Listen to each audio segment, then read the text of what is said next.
I was working in the RC since 2009, and I think from that year or the year after that until now, we are always confronted with measles outbreaks, for starters. It's like it's a never-ending story. And so when we did the survey, we saw that in Nyanga, only 54% of the children were vaccinated for measles, which is so way below the 90–95% required in order not to have epidemics. And 24% had only received a third dose of pentavalent. So that shows a bit the reality. Yeah. We work in places where the health system ranges from never having existed at all, as in the case for South Sudan, to shot and basically not functioning very well at all, as is currently sadly the case in Syria, to recovering but very heavily affected, as happens in places like Liberia or Sierra Leone. In Sierra Leone, for years, we supported the immunization system, but had tremendous issues with the cold chain, with very few fridges, which basically meant that vaccinators had to go very large distances with cold boxes. Refugees are probably the most vulnerable group to be included in kind of populations that are currently not fitting in within the Gavi framework.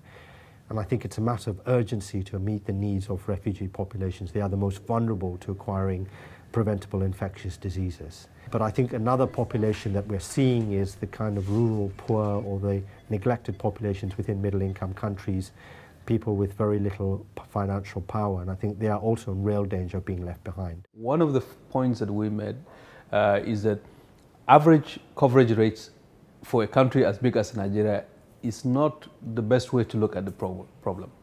There's huge diversity and there are huge inequalities.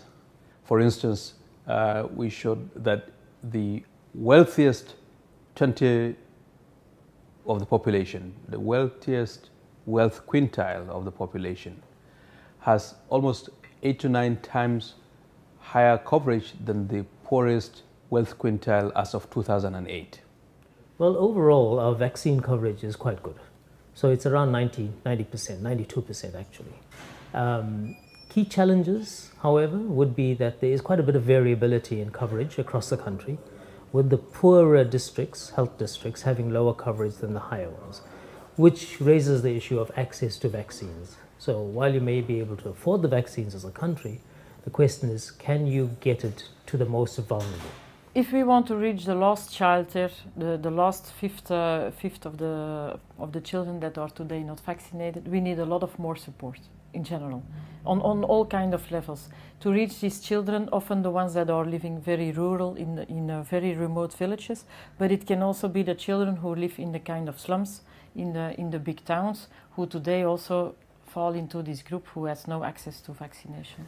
I think we're in danger of seeing some real differences in equity emerging between and within countries in the next 10 years. I think a lot of this has been due to the kind of policies we have been pursuing.